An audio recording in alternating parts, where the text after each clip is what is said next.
Welcome to the GTM Reset podcast. This is the audio edition of the SalesXchange live show for CEOs and revenue leaders who already suspect that the standard business-to-business growth model is no longer fit for purpose.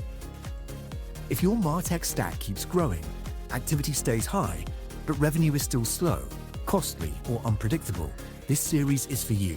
Each episode explores what comes after traditional go-to-market thinking and what it means to replace fragmented activity with a new business operating system.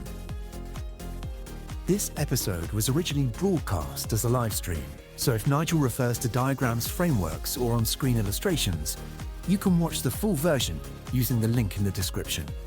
So let's get started. Welcome to the show. I'm Nigel Main. If this is your first time, welcome. I always wonder right at the beginning of doing a show that what's the best way to start? Some people say, don't say welcome, don't say anything, just go straight for it and just say, and this is what we're going to talk about. And then, I don't know, 5 minutes later, and my name's Nigel Main, blah, blah, blah, blah. Excuse me. So I'm honestly never quite sure. I also had a thought that maybe I should do something along the lines of free form at the beginning, which this is, by the way, is a bit of free form. But you can kind of fall into a trap of rambling. So I don't want to do that. So what I am going to do, I'm going to kick off. Not literally, but I'm going to start. And we want to talk about marketing, big issue. So, but marketing for B2Bs is unremarkable. And it's been unremarkable for decades. And what seems to be remarkable is when you take a step back and you observe B2B marketing itself and realise they're doing it wrong. Yeah, they're not doing it properly. And I suppose my description is they're living in this bubble and telling everybody else that they're wrong. When in fact, B2B marketers haven't even asked their own CEOs how he or she actually buys and goes through that process. And that naturally affects everything in the business from that point forward. So this is the GTM reset. And this is show number 8. And keeping in mind what I just said, today's subject is about annual recurring revenue. And the fact that it's the only metric really that matters. Nothing else matters. And I think that, when you look at this ARR, everyone loves talking about it. Everyone wants sales at a certain rate. I mean, in fact, I think we all need sales at a certain rate anyway. And once you've got these deals, you want to keep hold of the revenue. Of course you do. And that's why you employ a load of customer success directors. But really for me, the giveaway, you see where I'm going to lead with this, the giveaway is the description itself, ARR, annual recurring revenue. You want ARR, and you want to keep ARR, but every single thing you're doing to win it, every bit of prospecting, every bit of marketing, is being measured on a daily, weekly or monthly basis. So that kind of activity is like annual on the way out, but daily on the way in. And the two don't match up. And they've never matched up. So really, everything most businesses do today is based on like generating something all the time. So you've got demand generation, you've got lead generation, sales generation, pipeline generation. So the language alone tells you where the focus is. And all of it compounds I would say, the thinking that selling and marketing are simply just-in-time exercises.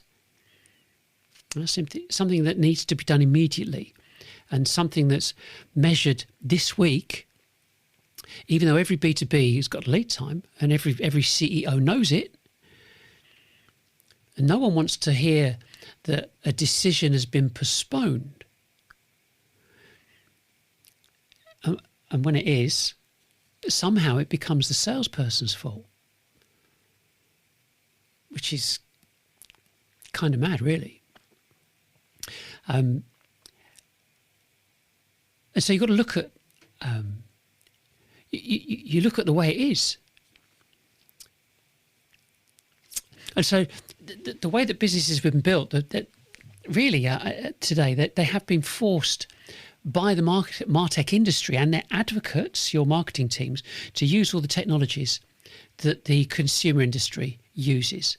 And that's kind of predominantly like marketing automation. So you've got your Eloquent, Pardot, Marketo, HubSpot, you know, the whole shooting match, really. But the whole machine, but you could say, like, underneath it, this kind of consumer grade software, the same teams are applying the only way to describe it is like 1950s strategies like cold calling and engaging one prospect at a time. I mean, two completely different eras, but kind of stitched together. And of course, everyone looks at it and wants to present it as some kind of so coherent strategy. But my experience is, well, there's a lot of factors that seem to be working against businesses today. Everyone wants a diary full of appointments, but it's rarely the case. And the appointments that do exist, unfortunately, are invariably poor quality because the BDR was desperate, not the prospect. So that's not a sales problem. That's a structural problem. I mean, we, in show 6, and not the last one, the one before, we showed that one BDR has to make 300 calls a week to find one kind of mildly interested person. And kind of working in a realistic pool, I would say, of 1,600 companies, if you've got a 10,000 number TAM, it would take them 33 years to ring them up. So when someone says, the CEO says, you know, we need more appointments this week, they're asking a system that was never built to deliver them. You've kind of got to look at the rhythm of it, the process of it. The cycle of B2B is based on a week, month, quarter, and then repeat. Marketing concentrates on this micro activity, single posts, as in social media posts, asking staff to share their posts on their personal profiles, single cold calls, all of it trying to find that needle in a haystack prospect. Who's what? Going to be ready to buy this week or Friday? And you compare that to how we, the buyers, actually buy. And a serious business works in like 10s, 5s and 1s, 10-year mission, 5-year strategy, 3 years to play out the tactics, and the current year for ops. So you've got to tell me how does any kind of B2B marketing activity run on a weekly, I don't like the word, but cadence, if you call it cadence. How can it possibly align with that? And it can't. It just can't. It doesn't. And that's actually the standard behaviour we've all accepted. So if you think about your new business prospect, the one who signed up last quarter, the one who became annual recurring revenue on your dashboard, they didn't start looking when they signed up. They started looking, what, a year ago? Longer? 2 years ago? And that's the point. They were quietly watching.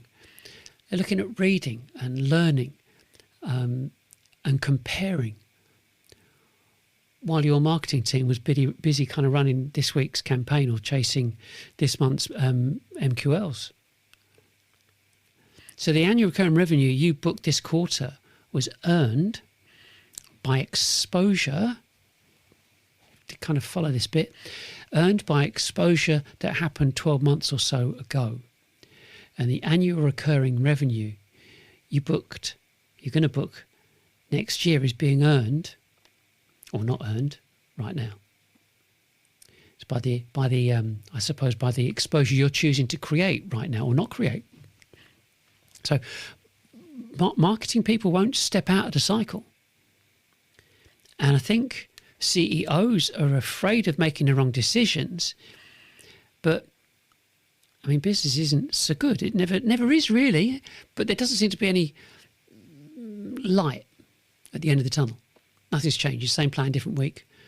So the metric that everyone says matters, annual recurring revenue, yeah, the one that's printed on every investor deck, and the ones almost like every board meeting opens with, is being chased by activity that has no relationship to it whatsoever. And that's the gap. Okay? That's I suppose the word is like the show. And once you see it, once you understand it, you can't unsee it. And so we're looking at this. I mean, behaviour, looking at behaviour is identical, but the measurement's broken. So let me ask you one thing. Let's kind of talk about analogies. So if you buy a car, what do you actually do? You look, you think, talk to your partner, go to the showroom, test drive. You decide on finance if that's what you're going to do. Go away, think about it a bit more. And maybe you buy something. So nobody walks into some car showroom on a Monday morning and signs a finance agreement before lunch. And nobody expects them to either. The car salesperson doesn't ring you up and say, actually, I noticed you came into the showroom the other day and you sat in the seat for 11 and a half minutes. Can we book a 15-minute chat to discuss your next steps? You just wouldn't. Yeah. So why does it look any better for like high value B2B sales, SaaS sales, tech sales, whatever? There's no point about how many prospects, or rather there's no question about how many prospects your salespeople can talk to. The bottleneck isn't there. The only way to close more deals is if your prospects have already done their thinking, that they've thought about it, processed it, learned about it before you get to speak to them. And that's the warm-up, yeah? You basically want to get them prepped up in advance. You want to be teaching your prospects how to buy from you and why to buy from you. Teach them. Don't sell to them. You don't need to. And once B2Bs grasp that, the entire sequence kind of inverts and marketing stops being like a campaign. It becomes a curriculum. And this basically leads straight into your understanding why prospects do what they do and why they don't. You know, why do prospects buy from us? Or from anyone for that matter. It's difficult. And also no is a decision. And no, when they say no, that happens when they're not fully conversant about the options. Right? They didn't say no to your product. They said no because no one taught them how it would deliver an ROI. They couldn't see it. So they default to the safest answer, which is stay where they are. So the deal you lost wasn't lost on price. It was lost months and months earlier in the absence of teaching. Simple as that. So you compare these two kind of species, if you want to call it like that. The objective of a B2C, a consumer-related sale, is being clear about it, self-gratification and the fulfillment of desire. New shoes, new holiday, phone upgrade, and so on. But the objective of a B2B sale is fundamentally different. It's to solve a problem and to achieve a return on investment. They're not the same animal, they're different. behave different ways. And so they shouldn't be measured the same way. This makes sense, yeah?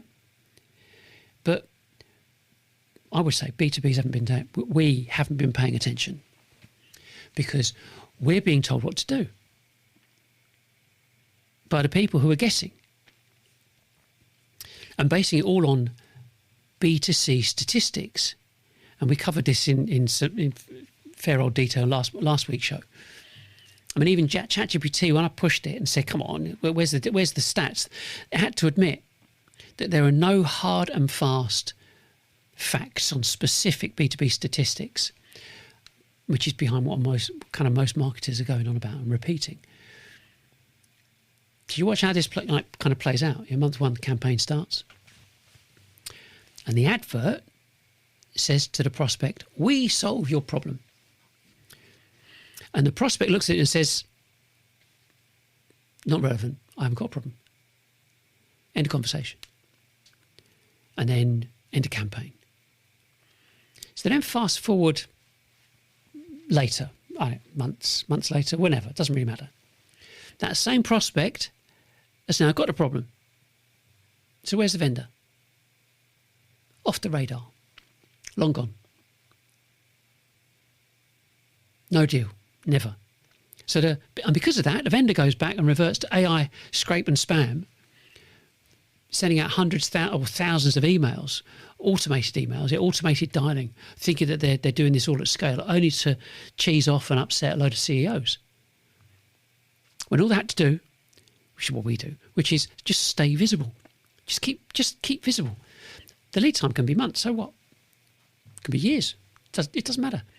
But salespeople are expected to seek out and sell, kind of compressing that buyer's decision-making process into this quarter's pipeline.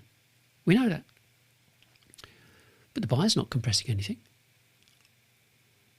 I mean, the buyer's got 10-year mission, 5-year strategy, 3 years to play it out. Ops for now. The vendor's big problem is they want to find buyers at the magical intersection. I'll show a diagram in a second. Intersection of like a researched market, and now they're waiting to. They've done the market. Now they want to look and find a supplier. But by the time the buyer gets to that kind of intersection, they already know where they're going to buy from. They know who they like. Because it was the vendor they were learning from all along. I mean, if you look at this, let's pause that a second. If you look at this, you look at this diagram. And for those that are listening to this on a podcast, because I'll come on to that in a second, but we've got a diagram here which shows, on the left we've got a triangle, and we've got mission is 10 years, strategy 5, tactics 3, ops of 1. And there's a diagonal line that is that intersection between learning and buying. And that's what all BDRs are trying to do and trying to find. That's why their success rate's 300 to 1, because it's a needle in a haystack. It's always been the same. So, the whole point of this is that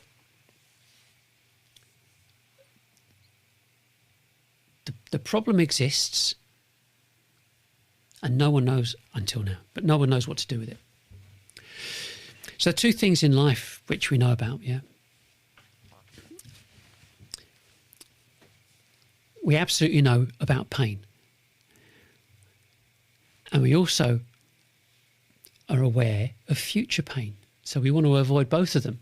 So when we're buying, we don't always understand the consequences of not buying. And you could say like a good seller would build out the problem and go, if you don't do this, then that'll happen. And if you don't do that, this will happen.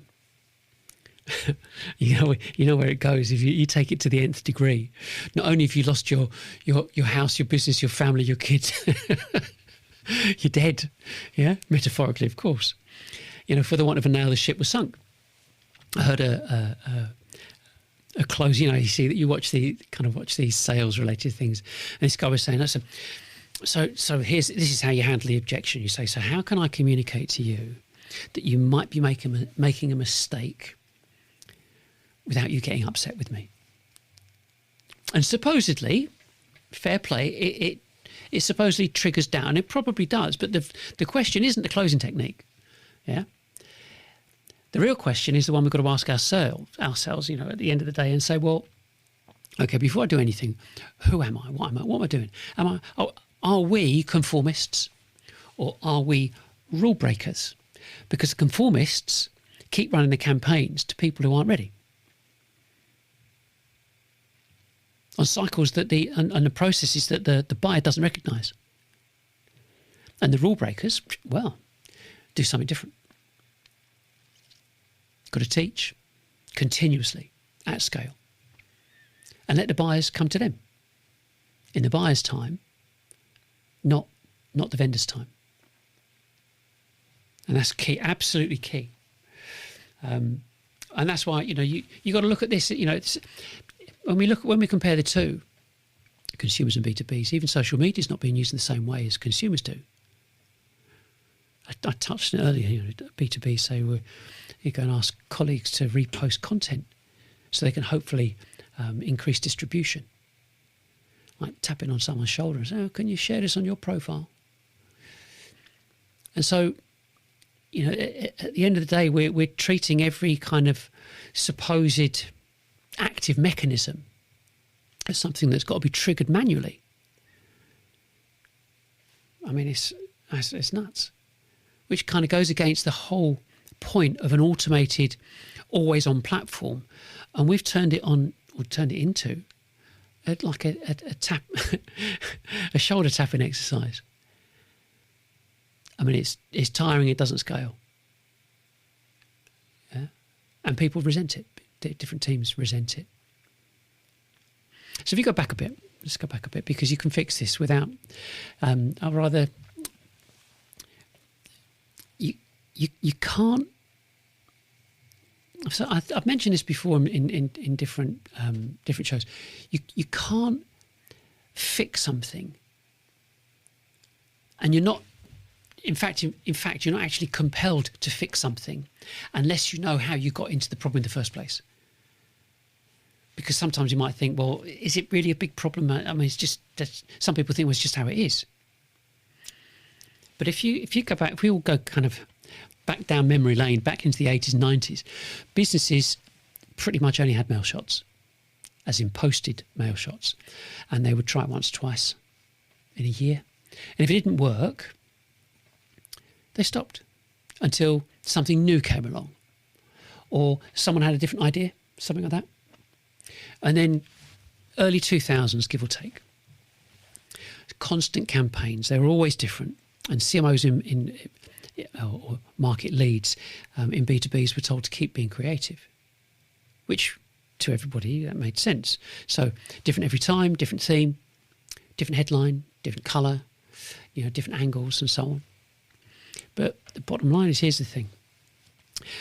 Being creative isn't the same as being repetitive. And in B2B, repetition is what works. That's why no one notices you.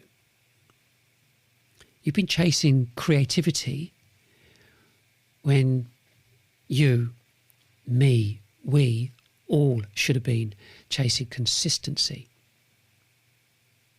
I mean, it's fact. Two lines. Then we'll move on, because if you take nothing else away from this bit, yeah, take these. Consumer repetition equals new buyers.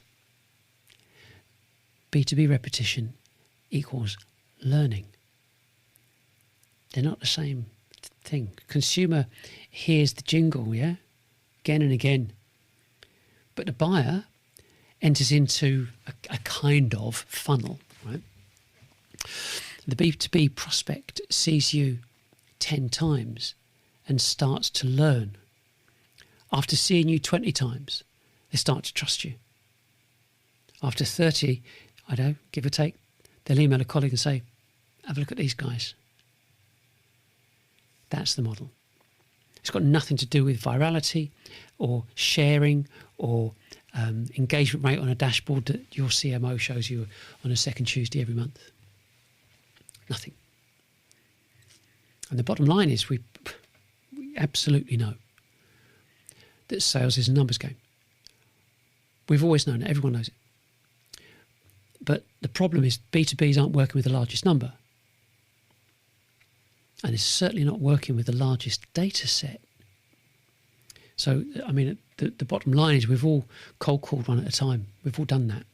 We know marketing on LinkedIn, well, to all intents and purposes, is just an extension of Google pay-per-click, which supposedly, come on to that, achieves minimal success. So it's not much better than website forms with, I don't know, demand gen, lead gen pages, all firing into automation lead scoring engines, reverse IP lookup. And I said it before, I say it again, the whole reverse IP lookup, data lake, individual mapping is a pretty bad way of selling. And if it tells you a company visited your site, it doesn't tell you if they're interested or not. And then you get your BDR to ring up the switchboard or whoever is the gatekeeper, and they can hopefully guess and find out who was actually looking. That was madness. But the perception, the problem, and this is where CEOs got to be honest with yourselves, with ourselves. The perception is that there's no other way. So businesses sit there hoping for some kind of viral post, hoping that the next one kicks off. And the expectation is that you can have what consumers have. So, massive websites, like, I don't know, like millions of people go to Amazon. And the thing that's being pushed, like the exposure of celebrity, I suppose the possibility, the hope that something will become an overnight success. You look at like AGT, America's Got Talent, yeah, or in the UK we've got Britain's Got Talent. So everything, the whole media process says you can get popularity instantly. But when it comes to B2Bs, there's nothing. There's no perception that could even be a thing. We don't advertise on television because it costs too much. And our marketers don't even try to get expansive, large-scale exposure by any other means. And my opinion is it's because of this inherent lack of entrepreneurial creativity in B2B marketing that a sales business, that's how you have to sell, it's got no option but to keep cold calling and maintaining this kind of one-to-one growth strategy. No one is exploiting any other option. And the maddening part is all you need to do is what we're suggesting. And it costs pennies. I mean, pennies. And if you look at this, yeah. So this is where we're kind of looking at some of the sales stages. So I mentioned about last week's show, we covered a 300-to-1 cold call ratio. In show 6, it was like the maths were like 33 years that a BDR could realistically call through 1,600 people. Why do I say 1,600 people? Let me just pause this. Sometimes you can do your slides and you think, oh yeah, it's all sussed, got it all sorted. I just want to show you one slide which I know is, I'm sure I left and put in the very back because I wasn't going to use it. I'm sure I didn't delete it. Please say I didn't delete it. Where are you? Bear with me. It's the Everett Rogers technology curve. And I did put it in, but I was going to use it later. Fancy that. Let me just show it now.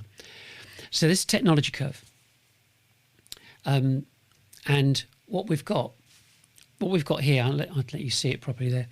You can see on the left, it shows your innovators and early adopters. Innovators 2.5%, early adopters 13.5%. That means they are your excitable prospects. They are the enthusiasts, the visionaries, and they are the high profit opportunities that you can rely on. And we in tech sales, as you know, we've been doing this and talking about this for decades. We've always known this. So the point here is that where do we get the 1,600 from? If you've got a 10,000 name database, which equates to your total addressable market, that 16% is 1,600 businesses. They are the active pool, and that's why it takes 33 years to ring them. They're in because it's 300 to 1, right? You never do it. So even with 16, I think you said something like 16 BDRs, you'd be spending over like £1 million just to feed 2 salespeople with appointments. Because not everyone they speak to are going to want an appointment. They might be interested, but they won't go for an appointment. So £1 million to replicate badly what the broadcast model is doing effortlessly. Because broadcasters have always understood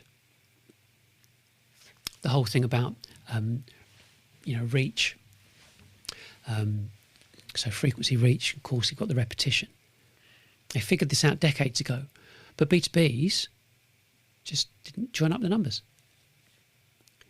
So, when someone says to you, social media doesn't work really for B2Bs, what they mean is we try to use it like consumers and it didn't work. Of course it didn't. So the problem it's not the platform. Yeah, the platform's not the problem. The plan was a real B2B repetition plan looks completely different. So it's not like daily posts, all different, pleading for a like or whatever. It's a published, I suppose, rhythm again. It's just week in, week out, the same, where the same total addressable market sees you and they hear from you and they learn from you every week without anybody on your team having to beg a colleague to share anything. Just becomes it just becomes a nonsensical cycle. And I think you've got to look at it. You've got to look at it. And you look at the rhythm, the whole process. You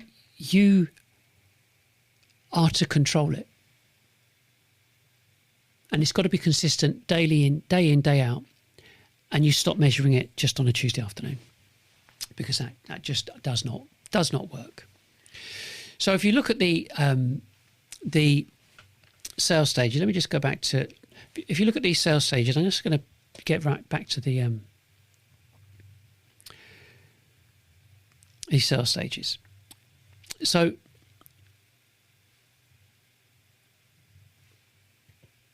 one, two. So there are a lot of phases, lots of stages we've got to go through. We talk about product. You know them already. So the facts are, why you need to change. The facts are going to be, you've got to change the way you're looking at stuff.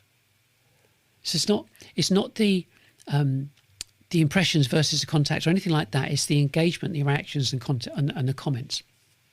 And that's where the signal, we call it the signal. That's where the signal is. Yeah. And we need to understand what the impressions are from social media or views, but without that number, you can't complete the equation. So you need both ends of the scale. And what I mean by that is, when you're putting stuff out on YouTube or on LinkedIn or wherever, they're going to measure impressions and views. But your analytics are measuring how many people clicked. That's the end of it. That's the end of that process. So without you can't complete the equation. So you need both ends, the volume at the top and the engagement that comes out at the bottom. So one measurement without the other doesn't tell you anything. So if you got a pen, you could even write this down, but you can take this, you can copy this and so on. But if we're looking at this, you've got your contacts, then you've got your impressions, you've got reactions, then comments, and then downloads. So they're not all necessarily collected in terms of distribution, but the trick is, that's the point. You've got to understand that they're not linearly connected, because you might get a reaction this week from someone that saw something, I don't know, 6 weeks ago. You might get a comment today from someone who downloaded a PDF in, I don't know, back in March. So the numbers are not going to neatly line up inside the same week, because the buyer isn't behaving inside that same week, which is why marketing dashboards, most of them, will lie to you. They report week on week when the buying cycle is year on year. You follow? So, you know, if you look at kind of our statistics, and it gets mad. You know, you look at the ours versus typical. You know, why is it different? Well, it's different because we're applying repetition. We've got a weekly live show like this, so I'll do this once a week. From this live show, we process a static video which is posted on YouTube of the show. Yeah, that's then processed into multiple 10-minute clips for YouTube and LinkedIn. And the additional links that are in there have all got their own UTM codes.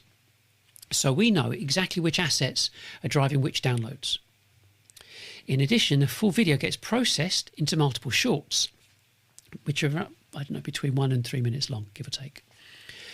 This audio, which I had mentioned earlier, gets also processed into a podcast on Buzzsprout. And then that gets distributed to 12 different RSS podcasts, so which includes like Apple and Spotify and so on, so which you've probably gathered. So, excuse me. So I just want to say that again, right? Because this is really, really important. One live show, 1 hour of recording,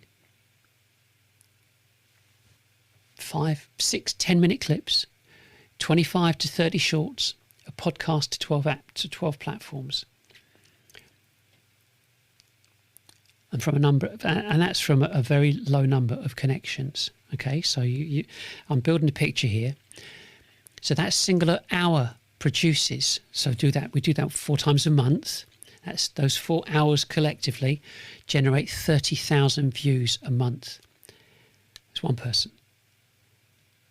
It's not because I've got a load of contacts. It's because YouTube's algorithm multiplies the exposure on my behalf, because that's what it does. So you have to think about that. I mean, really, really think about that, because you compare that to what your team is manually asking colleagues to share and post. Yeah, I know it's breathtaking. Yeah, we're talking B2B here. So some proof points, yeah? So in 6 weeks of putting out open access PDFs on the website, no paid media, no LinkedIn ads, no Google ads, nothing, no retargeting, no gating. Yeah, we got like it was 600, it's like 800 downloads, and in 1 week we got 210. That's not a marketing campaign. That's just compounding exposure. You've got to get this. So the PDFs introduce the live show introduces the podcast introduces the shorts introduce the website, and somebody listens to it on a Tuesday and downloads PDF. It's brilliant. It's perfection. And on Friday, someone watches a clip and books a meeting 3 weeks later. And none of it's captured by a single marketing qualified lead form. And that's the point. So you look at, looking at these figures here, and I know that I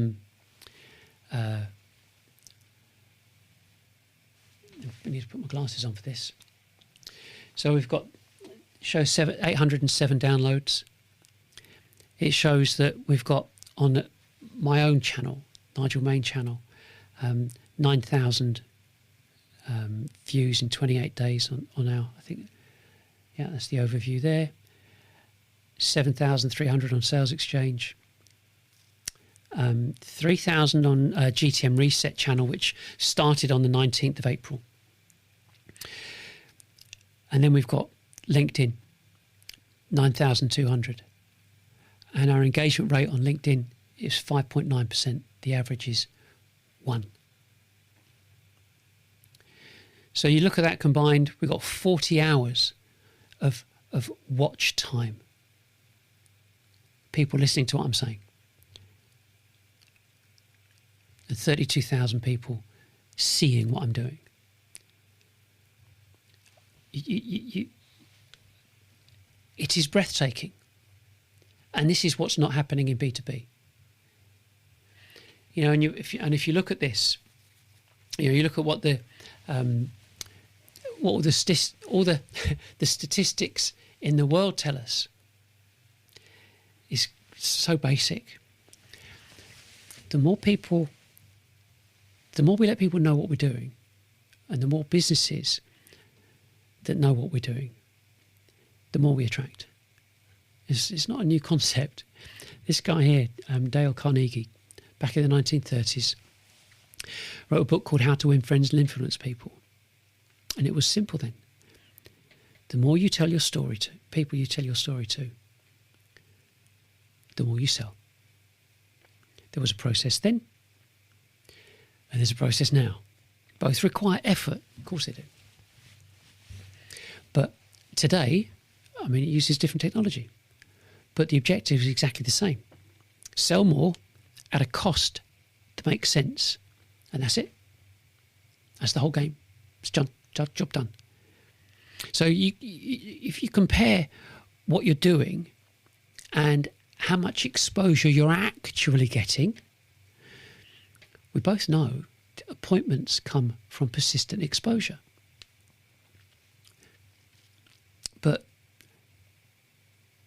as B2Bs, I would say we've been completely ineffective at it, not because the tools don't exist, but because the tools aren't known by the people we've employed to carry out this work.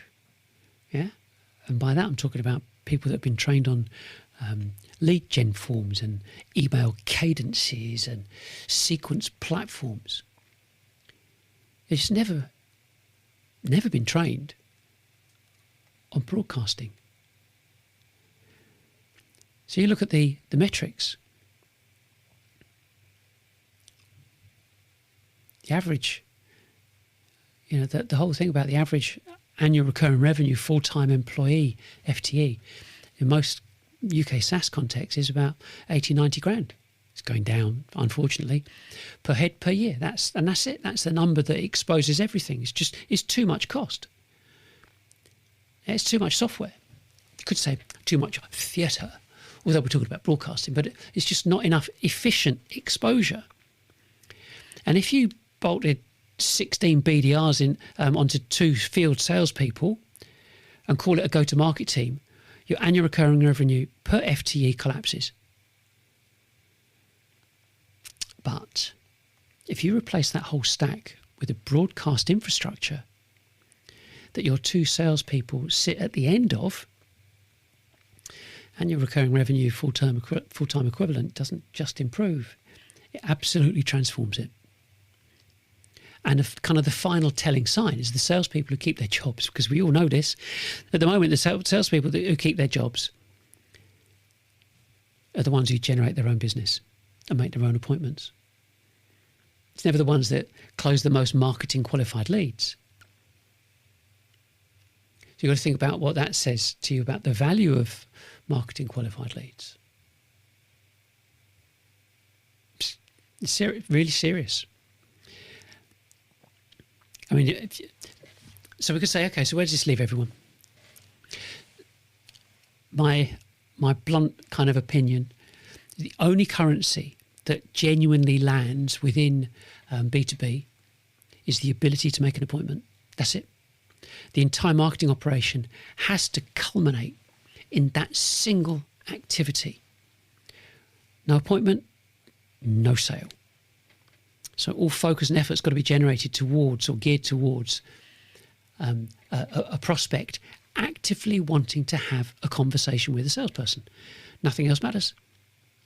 It's not the open rate, not the impression, not the dashboard, nothing. Just the appointment. That's it. And really to date, there's been no real change. I mean, tell me if there has, message me, put in the comment below, but no real change in how B2Bs actually get in front of prospects. Because it's the only way you grow.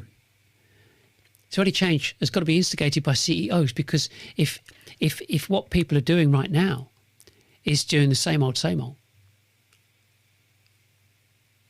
it ain't going to change.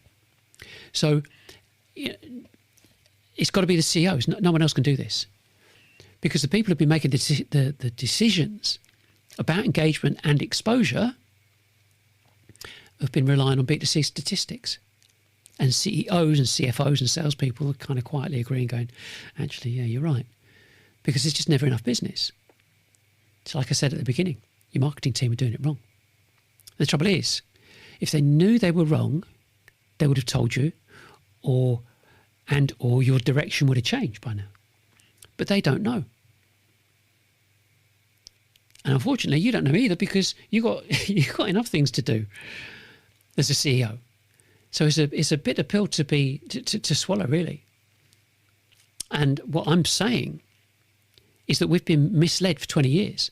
And the only people this, I suppose, misleading advice has served is the MarTech industry. And so, to clarify, when I say wrong, I mean their approach, the way they maintain activity, the way they measure activity. And even if you look at it, how they set up outbound, hoping it'll trigger inbound. I mean, it couldn't be more wrong, and it's properly totally misplaced, because we've got so used to social media and asking, marketing asking their mates and their different contacts to share with their, to share their stuff. But how many businesses are combining email and banner advertising to drive traffic to a live show? Inviting prospects to watch online anonymously. No forced appointment, no webinar form. Just access. Because we know, absolutely know, that's what buyers want. So your annual recurring revenue can only come from exposure. And that exposure has to come from multiplying what you already have. And that's where the salesXchange operating system comes in. It's 6 modules, 1 infrastructure, designed for B2Bs from the ground up. If you're still here, the fact that you're still here, I know I've got you, because you want to find out about this. So the first, the structure that we've got is, it starts with SX Reach, and what it is, it's social, email, and banner. Always on. Multiple, or kind of not multiple, but multi-channel exposure. So you have hundreds of prepared assets.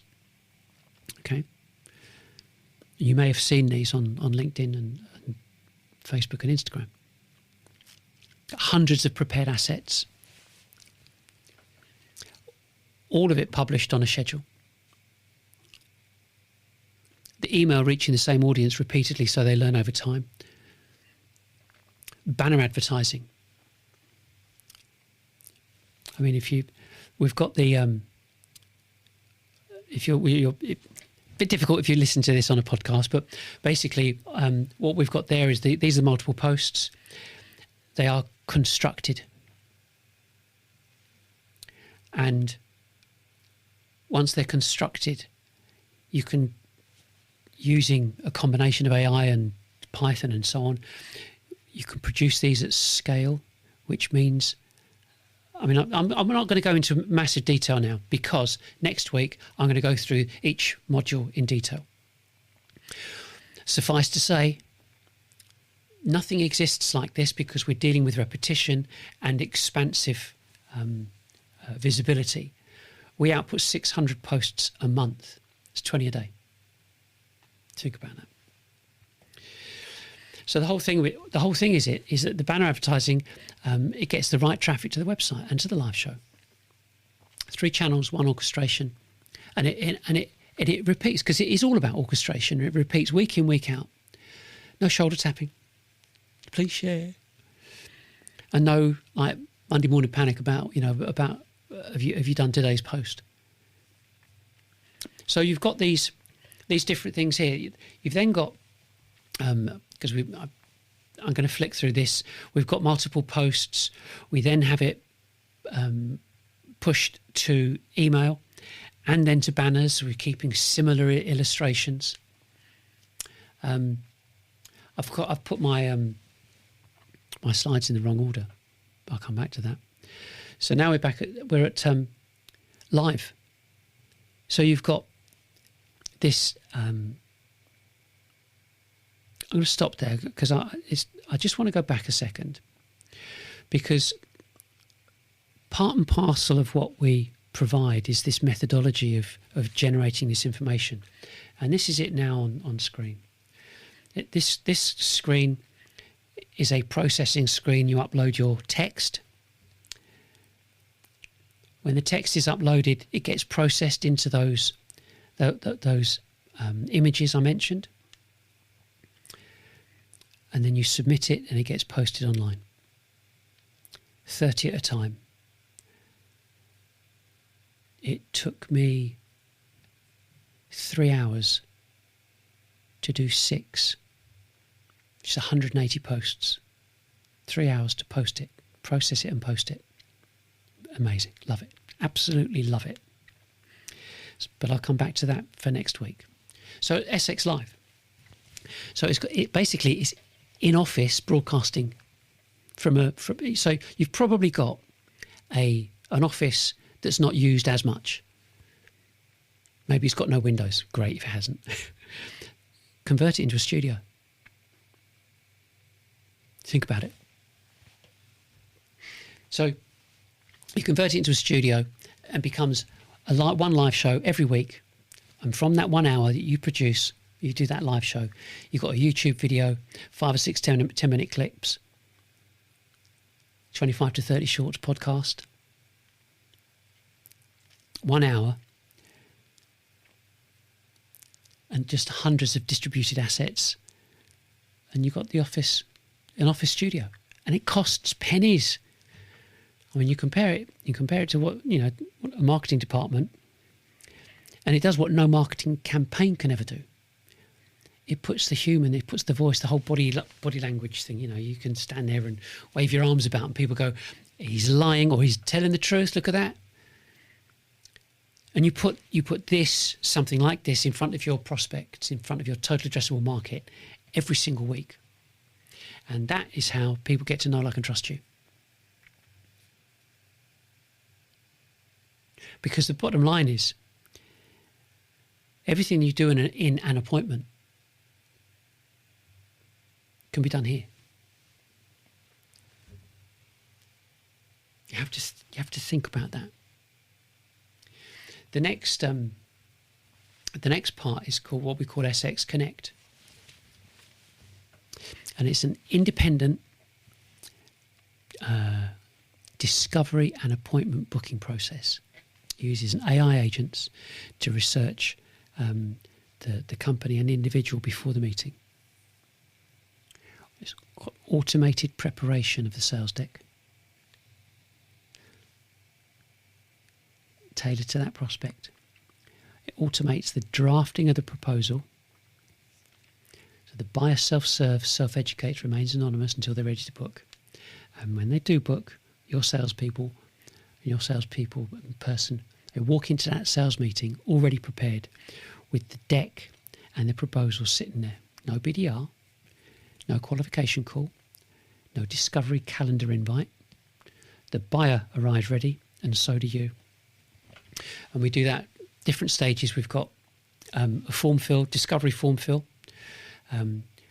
It's just a checklist. It's not complicated. It delivers a sequenced process. I'll show you that on a bigger screen. You've got a sequenced process there from the web to the form, books the time. Down the information across the bottom shows the processes that it goes through, delivered back to the salesperson in time for the meeting. That whole process gets done in, what was it? I think it was 6 minutes. So once that form has been completed, it takes 6 to 8 minutes for the email to arrive in the salesperson's inbox saying your meeting's booked on this date, and here's who they are, what they do, and here's your slide deck, and here's your proposal. And then that salesperson edits the proposal when need be, and sends it to the prospect when that meeting's finished. Can you see my excitement? Can you see my enthusiasm on this? I hope so, because it gives you cradle to grave reporting. One screen shows the lots: impressions, reactions, engagement, to the completed forms, completed proposals, to meetings attended, and final proposals sent. And finally, it goes into pipeline. So every UTM, every asset, prospect journey, everything end to end. So when the board asks, what's marketing actually doing? You don't show them any activity, you show them attribution from first touch to closed annual recurring revenue. And that's the difference between dashboards and decisions. And this is the best slide of them all, I think. I love this slide. Or this screen, should I say. It tells you how many appointments.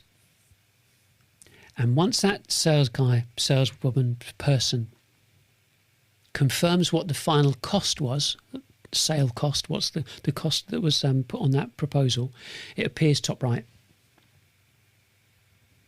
aggregated.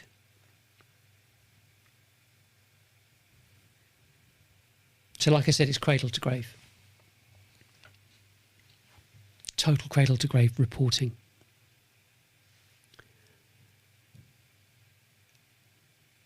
It is what it is. It's something that the businesses have wanted for decades, and now we've got it. The next thing is the hub. The hub is integrated. It's using Notion and Claude GPT. It's an integrated LLM hub with training built in. So it's your team's internal knowledge, your processes, your scripts, your assets, everything sitting behind one AI kind of native interface. So you speed up onboarding, speed up sales conversations. You've got constant consistency, proper consistency. And customer success has got the same answers as sales. Everything works the way it should. So the whole company speaks the same language because all the language lives in one place. And we've all done it. Everyone's done it, yeah? You go onto GPT, you go, what's the answer to this? What's the answer to that? But this is all to do with your business. And because now, as you may well be aware, you can get Notion, you can get Claude and GPT to connect to 365 and Notion. You can get it to cross-populate. You can get it to maintain that consistency, which is what every business wants. We've heard it before, such and such, it's not been updated or whatever. You have an LLM to monitor and keep agents. Agents can keep managing and keeping anything and everything up to date. Spectacular. I know it's spectacular. I've been doing this for 40 years and I'm blown away by this. And it couldn't, whilst we're not reliant on AI, we use it. And I've heard lots of things being said just recently about it's not the AI. What's the application? What solution is it solving? Not the fact that it's called AI. And this is a solution that is giving you this expansive exposure to a total addressable market that enables you to communicate and orchestrate to that massive market and kind of reap the benefits, the rewards of the people that are interested, engaging with you, because you're always there, you're always on, you're always available. You think, well, there's so much to take on board.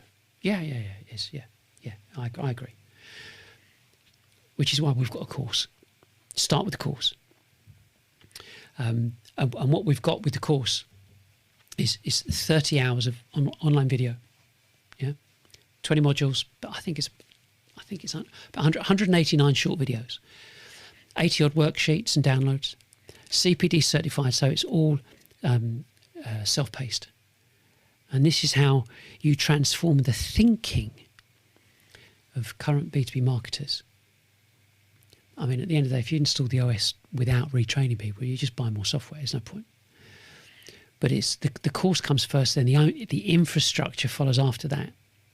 So CEOs, VPs of sales, and if you've got an open-minded CMO, yeah, great.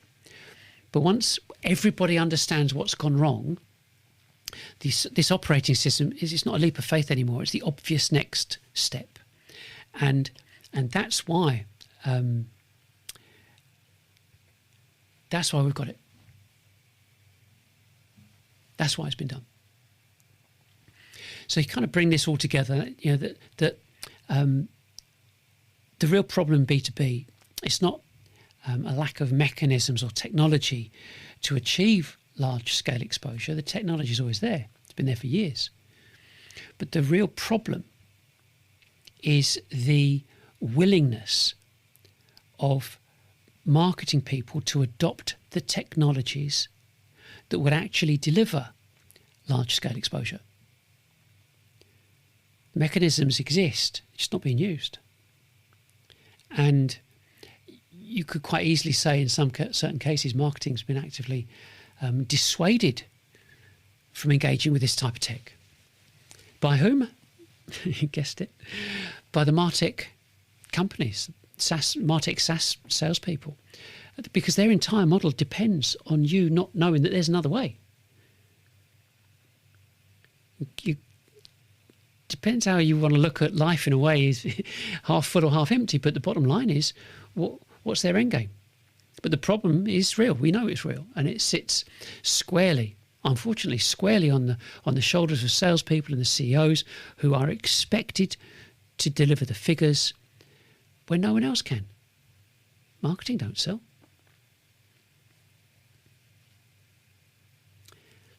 And that's basically the show in one paragraph. You know, you should be able to see it without me pointing at it, but annual recurring revenue is annual. Your activity is daily. The two've never matched, ever. Your buyer behaves a bit like someone shopping for a car. Yeah, they look, they think, test drive, they go away, they come back. You can't compress them, but you can teach them. And I would say that's the only lever you've got. Because, social media and consumer type campaigns weren't built for you. Yeah, repetition for B2B isn't virality, it's learning. And you've got to let your market see you and hear you and learn from you every single week on a cycle or a sequence that they're going to recognise. Yeah, so the sales numbers that matter aren't marketing qualified leads or form fills. They're exposure, reaction, engagement, downloads, visits, conversations, and finally, the appointment. In that order. Track it. That's what you need. And you know exactly what's happening instead of what your dashboard wishes were happening. And the annual recurring revenue per full-time equivalent, the number we put in front of this show, is the only metric that exposes the truth. 80, 90 grand a head. In pretty much every UK SaaS context, it tells you that the model's broken. So you can replace a BDR army and a MarTech sprawl, the whole thing, with a broadcast selling infrastructure. And that number it doesn't tick up, it transforms. Absolutely transforms. And that's what the operating system is for Reach, Live, Hub, Connect, Ops, and the course, and so on. So one installed infrastructure does the work of an entire fragmented stack. And it's not, don't get it wrong, it's not a mishmash of bolted together AI. Yeah? It does it on a continuous rhythm or process or motion that the buyer recognises. And we built it because it needed to be built. And the fact that nobody else has, I mean, we've been running this ourselves for months. And the proof is the numbers we keep showing you. Hundreds of downloads, no paid media, 30,000 views a month off the back of weekly 1 hour in front of the camera. It's not a campaign. It's an operating system. A B2B operating system. And we haven't even scratched the surface yet. I love it. So what do you think? I think, personally, I say you've got two choices. And they're pretty stark. Probably more stark than they've ever been. Choice number one. You stay where you are. You keep the marketing leader. Keep the marketing team you got. And just do another year, same campaigns, same cycle, all measured the same way. And you hope, because that is the only word for it, you hope this year will be different. It won't be. But we both know it won't be any different. If you do what you've always done, you get what you've always got. Choice two, just do the course. One or two people do the course first. Then retrain your entire go-to-market team. So they can see what you're starting to see. That's what this is all about. If you look at this, you look at what we've got here. We've got the structure there for the course. It's certificated once people complete it. We've got all the forms and downloads. And like I said, when they do get the certificate, great. But you haven't had to manage anybody through that process, no micromanaging whatsoever. So you can, it doesn't matter how many people you've got in your go-to-market team, in marketing, sales, customer success, it's irrelevant. It's not important. But you can get them all trained at the same time, so they're all singing from the same hymn sheet. And once you've got all that thinking in one place, do the infrastructure. That's what follows. So the operating system itself doesn't become some leap of faith. It's just obvious next step. So I hope, coming to the end now, as you move forward, don't just think about another platform. Don't start with another agency promising better lead gen or whatever. Yeah, don't just think, oh, okay, we'll chuck another form up here. We do a pay-per-click to a landing page form. We'll kick off with that strategy. Begin with understanding and take your time. Go to our website. There's loads of stuff on it. Look at the CEO section. Look at the audit section. Look at that data fill form, because you can see everything that we've got on there before you do anything, and the booking page. Read the open access PDFs. You'll see it from the mega menu that drops down. You'll see it. Watch the previous shows. There's no gating, no nothing. We don't cold call. We never will. We only broadcast. And when, this is the important bit, when and if you're ready, so are we. And that's it from me for this week. Annual recurring revenue is the only metric that matters, because it's the only one that tells you whether your entire system is working or whether you're just paying people and platforms to look busy. So, I mean, really, have a look at your numbers. Compare them to ours. All the information's on there. And ask yourself whether the team you've got on the sequencing or cadence, I never like that, on the cadence they're running, can ever move the figure to where you need it. Really important. So thanks for watching. I hope this one's sown a few seeds. I'll see you next Thursday, same time, same place. Have a great week. That's it from me. Bye for now. You have been listening to the GTM Reset podcast, the audio edition of the salesXchange live show. If this episode reflects what you are seeing in your own business, the next step is to explore the model properly. Use the links in the description to watch the full video version, work through the foundational documents, and request a private strategy call if you want to see how this would apply inside your organization. Thanks for listening.